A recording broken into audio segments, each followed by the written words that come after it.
Hi there, I'm Peter Forsgaard, an Olympus visionary and a professional photographer from Helsinki, Finland. And before we start talking about the new camera, please consider subscribing to my channel and hit that bell so you get notified when there is a new video online.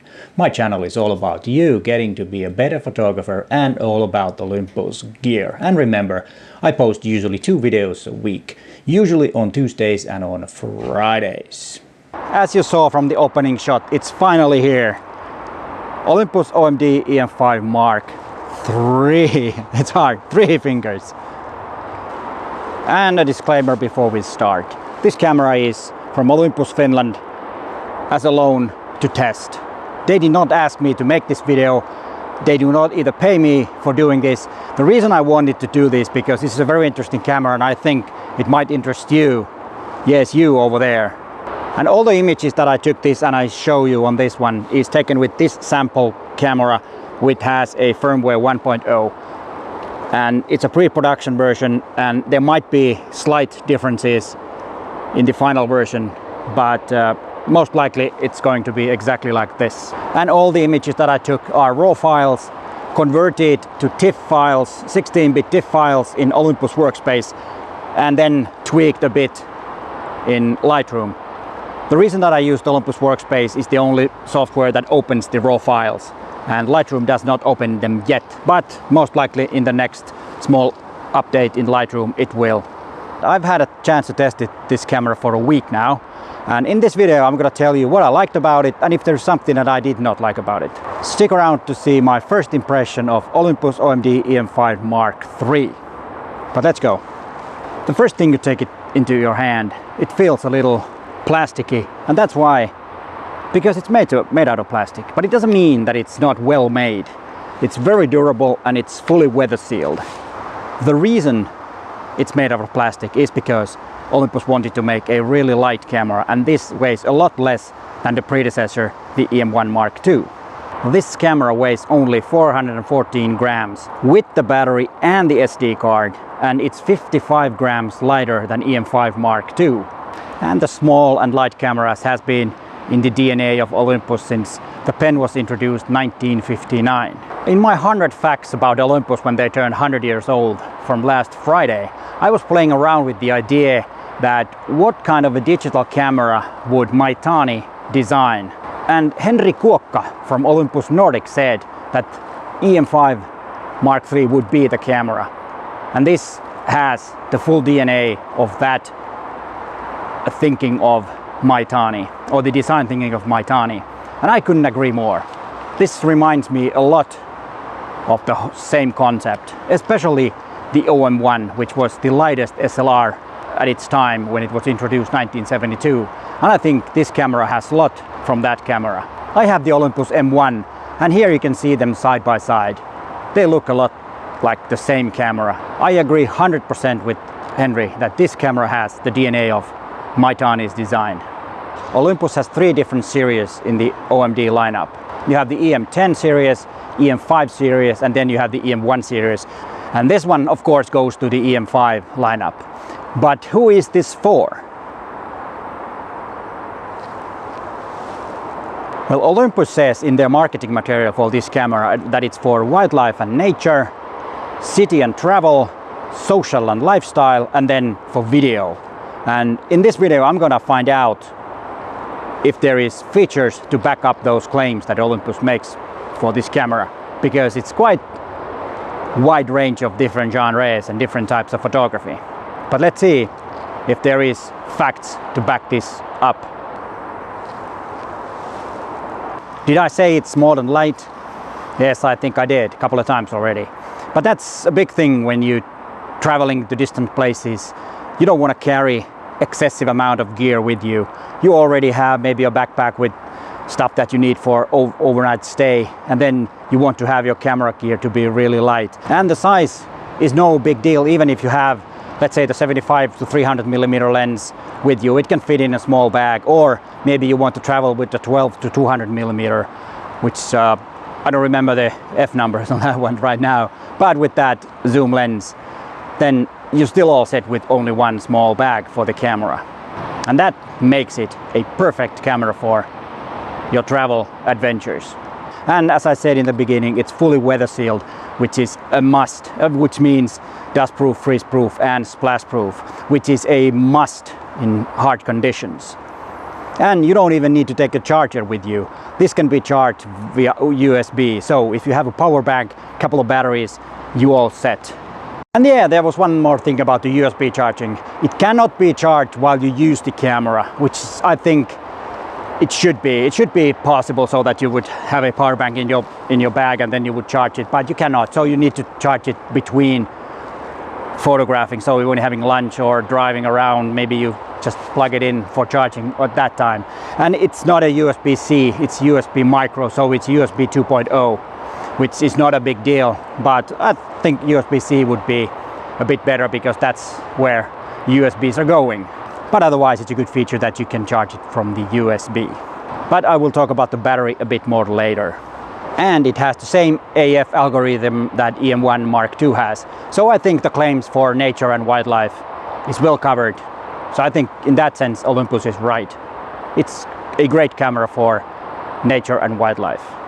Well, what about city and travel? Street photography and travel photography.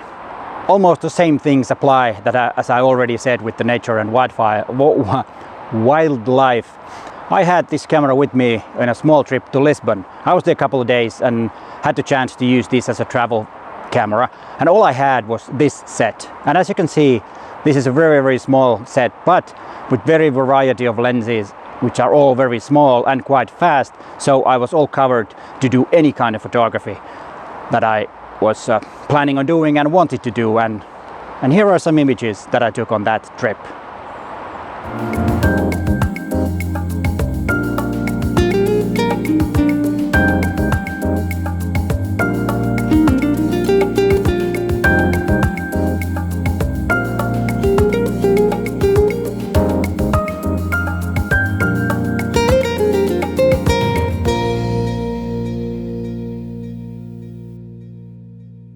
Hope you enjoyed the images. All those images, as I said, were raw files taken with this and processed first with Olympus Workspace and then Lightroom, but they are not processed exactly the way that I usually do, because I just wanted you to see what the images look like almost straight from the camera.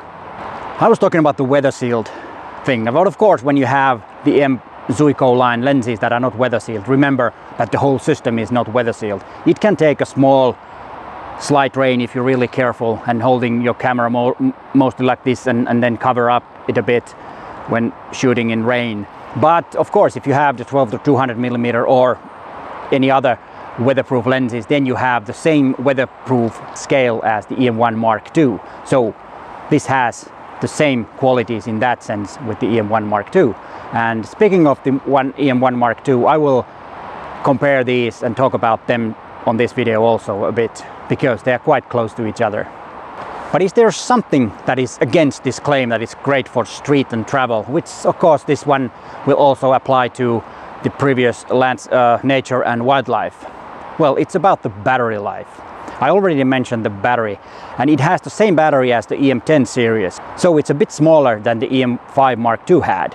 And to be honest, I had a bit of a trouble with the battery because I could barely get 300 images, and I think that's a bit too small amount. So, and what you really need is a couple of spare batteries and a USB cord power bank, or then you can of course charge this from your car USB port or any other USB adapter that you might have. So in that sense, this was a bit bad thing that the battery life was so short. But I can understand why they changed the battery. It's because of the size of the camera. And okay, now Olympus has two sets of batteries, the ones that go to EM10, EM5, and then the ones that go to EM1 series. So in that sense, it makes things a bit simpler if you have several different cameras. It's getting a bit chilly here. That's why I've got my OM-D beanie and my OM-D gloves with the touchscreen ability on the gloves. But let's continue with the camera. And is it good for social and lifestyle photography? One thing in this segment is important for pro photographers. They want to have nice look and feel, and they want that the camera looks good. And I have to say about the looking good, Olympus is well covered. This one is stunningly beautiful camera. As I said in the beginning of this video, that it feels a little plasticky, but we have to remember that the material is there because it's so light. That's why it's so light, because it's made out of plastic. But as I already said also, that it's fully weather sealed, so it's very well made. So don't be afraid of a plastic body on this camera. It's very durable. It's also a major upgrade from Olympus pen series, which is very popular among lifestyle and social photographers. Olympus also made a claim that this is a very good vlogging camera, and before I make a conclusion if this is a very good for social and lifestyle, I need to check out the video specs and see how this is actually for vlogging.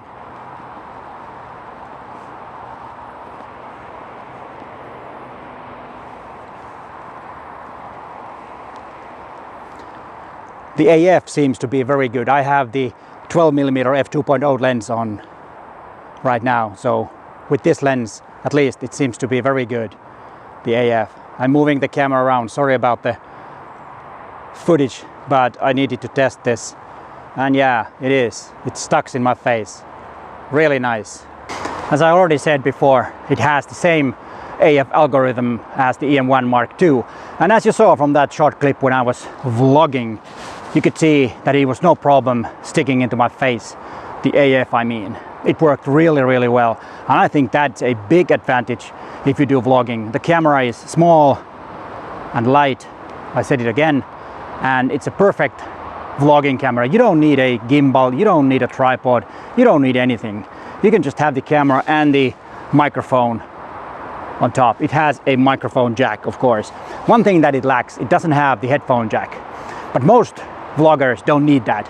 But it would be good after filming a scene, a clip, you want to check out that everything is okay with the audio, because you cannot monitor the audio while you're vlogging. And for that, the headphone jack would be good. It would be easier to hear if there's anything wrong with the sound. If you have noise cancelling headphones, and then you could but you could hear the problems you might have in the audio, if there is any. That's why I think it should have the headphone jack. Unfortunately, it does not have. What about the other video specs? It can film cinema 4K with 237 bitrate, and then of course it has Full HD All Intra, which has 202 bitrate.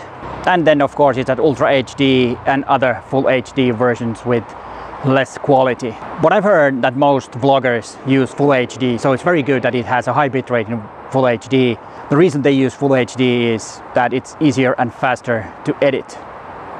I use 4K because I want to crop the image. It makes it more interesting, and then I can hide some mistakes that I make, which I make a lot. You wouldn't believe. And one thing I didn't mention yet about the video qualities, and it's also a quality for still photography, is the very effective Ibis. It's totally remade to a smaller size so you could fit this small and light body. Yes, I said it again. And it's 5.5 stops and then 6 stops with Sync IS with 12 to 100mm f4 lens. So as I said, no need for gimbal, no need for tripod. You can do video handheld, and it actually makes that nice cinematic look. And with these video qualities, I would say that Olympus OM-D E-M5 MKIII is the best vlogging camera on the market right now. Okay, I'm a bit biased, I'm an Olympus visionary, but to be honest, can you show me a better vlogging camera than this? I don't think you can. Please let me know in the comments below if you disagree with me. And before we get into the specs of this camera, I want to conclude the first part of this video. I think the claims that Olympus make that this is great for nature and wildlife, city and travel, social and lifestyle, and video is backed up by the features. I think this is very good camera for all of those. So in that sense, Olympus is telling the truth. But what about the other specs then? Let's dive in. This one has the same sensor as the EM1 Mark II and the EM1X, and the same processor, TruePic 8. So no new sensor, no new processor. What do you think about that? I've said many times that Olympus and Micro Four Thirds World needs a new sensor. And yes, it's a new sensor for this camera because it's an upgrade from the EM1, the EM5 Mark II. And the processor is also an upgrade from EM1. I keep saying EM1, EM5 Mark II. So in that sense, it's an upgrade. But in a whole system, it's not. And it's not a problem that the TruePic 8 would not be powerful enough for this. But of course, if you would have a new processor, you might have even better features. And what's new is the viewfinder. It is an OLED display and it has 2.36 megapixels. And what's great about the viewfinder, it's built the way that you can use it with the glasses on. You can still see 100% from the viewfinder, even though you have the glasses on like I do. And that's a good thing because it makes it a lot easier. You don't need to turn the camera slightly around to see the edges of the viewfinder. You can see 100%, and that's good. And the viewfinder is quite bright and it's easy to make compositions looking through the viewfinder. The menu system looks exactly the same as it is in EM1 Mark II and EM1X. One thing that's missing that I would have wanted there to be is my menu. And I really don't understand why Olympus did not have it on this one. I don't think it needs that much power to put it there. I think it's common sense to have my menu. Next camera or next upgrade of firmware, please Olympus, put my menu in the camera. Olympus cameras are really customizable. The OM-D E-M5 MKIII has 6 customizable buttons. And then there's the 7th one, which is, if you have a pro lens, the LFN button on the lens is the 7th one. And you have a lot of different options how to customize your OM-D E-M5 MKIII. And that's a good thing. The design is a bit different from the E-M5 MKII. The mode dial is on the right side. And the mode dial has a C function, which is called custom mode, where you can store your settings from your camera and access them quickly from the dial mode, or the mode dial, that's called. But what they should have done is taken out the full auto and put several custom modes to the mode dial, because you have 3 custom modes, but the custom mode 2 and custom mode 3, you need to access them from the menu, and I think that's not very handy. So a couple of more custom modes to the mode dial would be nice. And as I said in the video part, the AF system is exactly the same as in EM1 Mark II, the firmware 3.0 and upwards. And that's a great thing because this camera, well, actually it's this one, has a stunningly fast AF and reliable AF. And it got all the settings and all the features that EM1 Mark II has. So in that sense, it's a smaller EM1 Mark II. And EM5 Mark III has Pro Capture. It can capture 30 frames per second and the maximum pre-shutter frames is 14. You can customize and set it to lower if you want. I think the default was 8 when I played around with it. And the high sequential speed is 30 frames per second with electronic shutter and 10 frames per second with mechanical shutter. So the camera is pretty fast and backs up what I said before about nature and wildlife photography. It is fast.